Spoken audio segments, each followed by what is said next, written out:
Hello everyone, welcome to Chapter 3 of the Faces Family fanfiction. Canada's British colonization, 1763. I was sitting in the back of the carriage sobbing. Papa France had told me he could no longer afford to keep me, so I'd be going to live with England for a while. It is all right, bien-aimé. He tried to comfort me. Whenever you feel homesick, you will sing Comme je a French lullaby, oui? I nodded tearfully.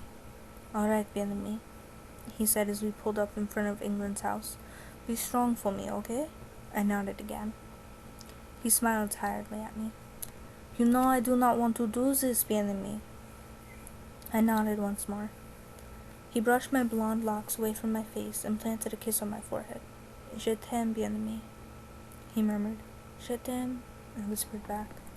With one last farewell, I grabbed Kumijiro and my bags and stepped out of the carriage. I watched as Papa France drove away and kept watching until he was out of sight. With a sigh, I squared my shoulders and marched up to the front door, trying to be brave like America would be. I set down one of my bags to knock on the door, but it was flung open before my knuckles touched the polished wood. "Oh, hey, Canada!" America said, loud and assertive as always. "Come on in!" I smiled my thanks and picked up my bag, making my way inside. England looked up from his seat on the sofa. "Oh, hello, Matthew," he greeted me. "Hello," I said quietly in return. England smiled at me, but it was an empty smile, like the one you see on children's toys. "Alfred, show Matthew to his room, please," he yelled to America. America popped his head in the doorway and rolled his eyes. "Canada's been here before, Dad. He knows where his room is." England frowned. "Matthew hasn't been here before. Has he?" America laughed outright. "You're getting old, Dad. Your memory's getting hazy." England glared at him. "I am not getting old, Alfred, and you make one more rude comment directed toward me and I will ground you. Do you hear me?" America nodded, already halfway up the stairs. "Yes, I hear you, Dad." I smiled timidly at England, who returned the smile politely before delicately sipping his tea. With an internal sigh, I shifted Kuma in my arms and followed America up the stairs. He grinned and flopped down on my bed as I began to unpack, not bothering to offer his services. "Sorry about that little spat back there, Canada," he said. I shook my head. "It's fine." He sighed. I don't know. I feel like he's trying to keep me chained down with a bunch of empty threats. It's like he doesn't want me to grow up at all." America stared up at the ceiling blankly. "Hopefully with you here, he'll loosen the reins a little bit." I nodded. "Hopefully." We sat in the silence for a bit, me unpacking my things, America watching me. Unexpectedly, I turned to him. "America?" "Yeah," he answered. "Does anyone ever forget your name? Or act like they can't see you or hear you?" He looked at me oddly. "No, why? Do people do that to you?"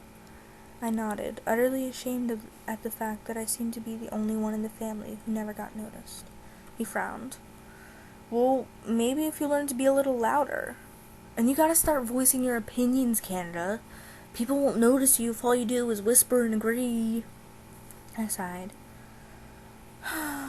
Maybe I'm just not important enough. America hopped off the bed and grabbed me by the shoulders. I stared at him, startled. "Promise me one thing, Canada," he growled. I nodded helplessly. "Promise me that you will never, ever, ever forget that you are my brother, and that makes you the most important person in the world." I sat there, feeling his nails digging into my shoulders harder the longer I didn't answer. Finally, I whispered, "I promise." He shook his head. "No, I want you to say it in French, so that it means something to you."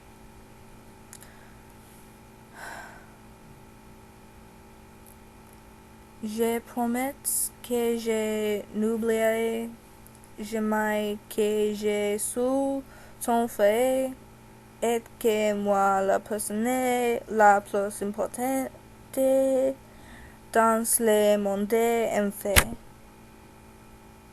Side note, I study Spanish, not French. Back to the story. Saying it in French gave me confidence, and I smiled in America. He smiled back, obviously pleased. See? Now it means more. And every time you feel like you're not important enough, I want you to repeat that. I nodded happily, secure in the knowledge that my little brother would always be around to cheer me up. Except that the next chapter is about America's independence. Anyways, like the video if you enjoyed this. Maybe you can click subscribe. That would be awesome. Yeah, like I said, next video is America's independence. Woo! Tell